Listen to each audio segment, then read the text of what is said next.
Hi guys, आज के इस ट्यूटोरियल में हम लोग जानेंगे एडवांटेज ऑफ डेटाबेस अप्रोच। सबसे पहला इसमें रिडक्शन ऑफ रिडंडेंसीज। इसका मतलब ये होता है कि डीबीएमएस में हम लोग एक सिंगल प्लेस में सारे डेटा को स्टोर करके रख सकते हैं।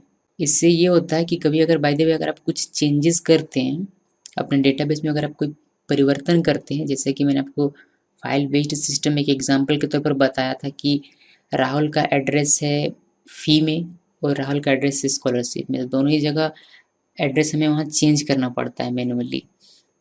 मीन्स सिर्फ आपने अगर फीस वाले फाइल में राहुल का एड्रेस चेंज किया है तो उससे आपका काम नहीं बनेगा, आपको स्कॉलरशिप वाले फाइल में भी राहुल का एड्रेस चेंज करना पड़ेगा। ओके, सो उस चीज़ को यहाँ दूर किया गया है इसके थ्रू, डीबीएमएस के थ्रू। ओके, सो इसमें आपने एक सिंगल प्लेस में सारे डेटा को रखा हुआ है, जिससे कि आप अगर कोई चेंजेस करते हैं तो वो ऑटोमेटिक हर जगह चेंज हो जाता है। इससे जो डेटा इनकंसिस्टेंस का प्रॉब्लम होता था वह डीबीएमएस में नहीं होता है। और साथ ही इसमें स्टोरेज भी सेव होता है, यानी कि दो जगह आपको एड्रेस लिख कर रखना नहीं पड़ता है एक ही पर्सन का। आपने सिर्फ एक टेबल बना दिया, उसी में आपने उसका एक जगह एड्रेस लिखा हुआ है, जिससे कि आपका स्टोरेज भी सेव होता है। ओके, तो ये है रिडक्शन ऑफ रिडंडेंसीज। सेकंड है हमारा शेयर्ड डेटा। शेयर्ड डेटा का मतलब ये होता है कि इसमें आप एक डेटा को एक से ज़्यादा लोगों के साथ शेयर कर सकते हैं। मीन्स आपने एक डेटाबेस क्रिएट किया डीबीएमएस के थ्रू, अब आप उस डेटाबेस को बहुत से यूजर्स के द्वारा उसको एक्सेस किया जा सकता है, या फिर एप्लीकेशन प्रोग्राम के द्वारा उसको एक्सेस किया जा सकता है। जैसे कि आपने एक डेटाबेस क्रिएट किया है, वह डेटाबेस एक से ज़्यादा लोग अगर यूज़ करना चाहते हैं तो आप उसको डीबीएमएस के थ्रू यूज़ कर सकते हैं। जैसे कि एग्जांपल में रेलवे का जो डेटाबेस है वह अलग अलग स्टेशन पर बैठे सभी लोग जो टिकट रिजर्वेशन में आपकी हेल्प करते हैं, जो टिकट रिजर्व करते हैं आपके लिए, वह अलग अलग जगहों पर अलग अलग एज ए यूज़र वर्क कर रहे हैं और वह सारे एक ही डेटा को एक्सेस करते हैं। तो वही है शेयर्ड डेटा। जो फैसिलिटी, ये शेयर्ड डेटा की फैसिलिटी हमें मिलती है डेटाबेस मैनेजमेंट सिस्टम में। तीसरा है हमारा डेटा इंडिपेंडेंस। इसका मतलब ये होता है कि आपने एक डेटाबेस क्रिएट किया हुआ है और आप उस डेटाबेस में कुछ चेंजेस करते हैं, तो वह चेंजेस अगर आप अभी चाहते हैं कि यूज़र के पास वह चेंजेस ना जाए, यानी कि यूज़र को पता ना चले कि क्या चेंजेस किया गया है, मीन्स इंटरनल चेंज आप करते हैं अपने डेटाबेस में, तो वह फैसिलिटी आपको यहाँ डेटाबेस अप्रोच में दी जाती है कि आप डेटा इंडिपेंडेंसी है आपके पास कि आप अपने डेटाबेस में कोई इंटरनल चेंजेस कर सकते हैं जो आप चाहें तो यूज़र को उससे रूबरू ना करवाएं। ठीक है, तो ये है डेटा इंडिपेंडेंस। नेक्स्ट है इम्प्रूव्ड इंटीग्रिटी। इम्प्रूव्ड इंटीग्रिटी का मतलब ये होता है कि आपने अपने डेटाबेस में, जैसे कि एक एग्जांपल लेते हैं कि अपने डेटाबेस में आपने इसको एक रूल डिफाइन किया हुआ है कि आपके कंपनी के एम्प्लॉयज़ जो हैं वह 18 ईयर्स टू 20 ईयर्स के होने चाहिए। तो जब आप उसमें डेटाबेस में कोई एंट्री करते हैं एज के लिए, जब उसमें एंट्री किया जाता है तो वह चेक करता है कि एम्प्लॉय का एज बिटवीन 18 टू 20 है या नहीं है। तो वही होता है इम्प्रूव्ड इंटीग्रिटी। ओके, ये चेक करता है एक रूल्स के थ्रू, यानी कि ये डेटा इंटीग्रिटी मीन्स होता है validity and consistence of data, simple शब्दों में अगर कहा जाए तो। ओके, नेक्स्ट है efficient data access. Efficient data access का मीन्स ये होता है कि आपको डीबीएमएस एक ऐसी टेक्निक प्रोवाइड करता है जिससे कि आप बेहतर तरीके से डेटा को स्टोर और रिट्रीव कर सकते हैं। नेक्स्ट है मल्टीपल यूज़र। मल्टीपल यूज़र से मतलब यहाँ यह है कि जब आप डीबीएमएस क्रिएट करते हैं और उसको एप्लीकेशन से कनेक्ट करते हैं तो हो सकता है कि आपके यूज़र का टेस्ट अलग अलग हो। कुछ यूज़र चाहते हो कि उनका जो एप्लीकेशन हो वह ग्राफिकल हो, कोई कमांड लाइन पर काम करना चाहते हैं, किसी कीबोर्ड से आप टाइप करते जाएं और वह प्रोसेस होता जाए। कोई किसी को माउस से काम करना अच्छा लगता है तो वह user interface, graphical user interface जो जीयूआई हम लोग बोलते हैं, उस तरीके की एप्लीकेशन पर काम करना चाहते तो उस तरीके की सारी फैसिलिटीज़ आप डीबीएमएस के थ्रू प्रोवाइड कर सकते हैं। अलग अलग यूज़र का जो टेस्ट होता है उन सभी को ध्यान में रखते हुए आप डीबीएमएस का यूज़ कर सकते हैं। ओके, नेक्स्ट है हमारा इम्प्रूव्ड सिक्योरिटी। इम्प्रूव्ड सिक्योरिटी का मतलब ये होता है कि आप अपने डेटाबेस को सिक्योरिटी प्रदान करना चाहते हैं। क्यों? क्योंकि ये किसी कंपनी का कॉन्फिडेंशियल डॉक्यूमेंट्स हो सकता है।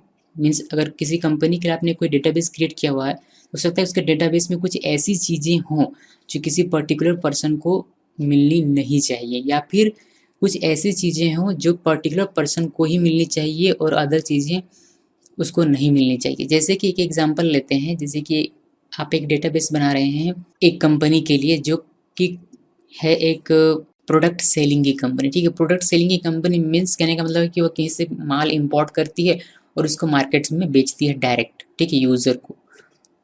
सो इसमें आपका जो सेल्समैन होगा उसको आप अपने डेटाबेस के थ्रू यह दिखाएंगे कि एक प्रोडक्ट का ओरिजिनल कॉस्ट जो कि इम्पोर्ट प्राइस है, जो कि माल वहाँ से मंगाया गया उसका प्राइस क्या है। लेकिन ये चीज़ आप यूज़र को नहीं दिखाना चाहेंगे, आप यूज़र को वह प्राइस दिखाना चाहेंगे जिस प्राइस में आप यूज़र को बेचना चाहते हैं। तो ये सारी जो सिक्योरिटीज़ है, जो रिस्ट्रिक्शन आप डालते हैं, उन्हीं को इम्प्रूव्ड सिक्योरिटी की कैटेगरी में रखा जाता है, ठीक है। एक और एग्जांपल लेते हैं, जैसे कि आप अपने किसी कंपनी के आप हेड हैं, ठीक है। आप नहीं चाहते कि आपका डेटाबेस कोई और एक्सेस करे, तो आप अपने डेटाबेस को पासवर्ड, यूज़र नेम और पासवर्ड के थ्रू लॉक कर सकते हैं, और केवल जिस पर्सन के पास वह यूज़र नेम और पासवर्ड रहेगा, केवल वही उस डेटाबेस को एक्सेस कर सकता है। ये जो पासवर्ड और यूज़र नेम का जो फंडा है, ये डेटाबेस एडमिनिस्ट्रेटर के थ्रू किया जाता है, ठीक है। डेटाबेस एडमिनिस्ट्रेटर के बारे में हम लोग आगे डिटेल में पढ़ेंगे। फिलहाल इतना जान लीजिए कि इम्प्रूवमेंट सिक्योरिटी क्या होता है, ठीक है। एक और एग्जांपल हम लोग लेते हैं, जैसे कि आप अपने डेटाबेस में रिस्ट्रिक्शन डालते हैं। जैसे कि हम लोग कोई भी एप्लीकेशन देखें, अगर एक सिंपली मैं आपको एक शॉपिंग पोर्टल का एक एग्जांपल दूं जहां सिक्योरिटी काफ़ी रहती है शॉपिंग पोर्टल में, तो हम लोग क्या कर सकते हैं, शॉपिंग पोर्टल में हम अपना यूज़र नेम और पासवर्ड डालते हैं, लॉगिन करते हैं। वहाँ हमें फैसिलिटी मिलती है कि आप अपना एड्रेस एडिट कर सकते हैं, नया एड्रेस ऐड कर सकते हैं। ये सारी चीज़ें हमें दे दी गई हैं। हम वहाँ ये नहीं कर सकते कि कोई प्रोडक्ट हम अपना ऐड कर दें। मीन्स मेरे कहने का मतलब as a user, as a purchaser, as a buyer आपने रजिस्टर किया है, तो वहाँ आप कोई चीज़ बेच नहीं सकते। आपने एज ए बायर रजिस्टर किया तो सिर्फ आपको परचेज करना है वहाँ से सामान, यानी कि रिस्ट्रिक्शन डाला हुआ डेटाबेस के थ्रू। वहाँ आपने अपने डेटाबेस में यूज़र के लिए रिस्ट्रिक्शन डाला हुआ है, एक बायर के लिए, कि बायर है ये सिर्फ परचेज कर सकता है, अपने एड्रेस को ऐड कर सकता है, एडिट कर सकता है, अपने मोबाइल नंबर को ऐड कर सकता है, एडिट कर सकता है, जो भी उनका उसका अपना पर्सनल डेटा है उसको ऐड कर सकता है और डिलीट कर सकता है, और चाहे तो उसमें कुछ भी एडिट कर सकता है। ये रिस्ट्रिक्शन भी जो हम लोग जो ये रिस्ट्रिक्शंस डालते हैं डेटाबेस में किसी पर्टिकुलर यूज़र के लिए, ये सारी चीज़ें आती हैं इम्प्रूव्ड सिक्योरिटी के अंतर्गत, ओके। नेक्स्ट है हमारा इम्प्रूव्ड बैकअप एंड रिकवरी। ये जो मेजर प्रॉब्लम होती थी सबसे ज़्यादा फाइल बेस्ड सिस्टम में, कि वहाँ बैकअप और रिकवरी की काफ़ी प्रॉब्लम होती थी। लेकिन जब आप DBMS यानी कि डेटाबेस अप्रोच की बात करते हैं, तो यहाँ आपको एक फैसिलिटी प्रोवाइड की जाती है कि जब भी आपका सिस्टम क्रैश होता है या फिर सिस्टम फेलियर होता है, फिर प्रोग्राम फेल होता है, तो ये डेटाबेस को रिकवर करता है या फिर डेटाबेस को रिस्टोर करता है उस स्टेट में जिस स्टेट में ये सक्सेसफुली एग्जीक्यूशन सारी चीज़ें हो रही थी, उस स्टेट में ये रिस्टोर करता है। नेक्स्ट है representing complex relationship among data, यानी कि अलग अलग टाइप के डेटा हो सकते हैं, आपके डेटाबेस में अलग अलग टाइप के डेटा हो सकते हैं।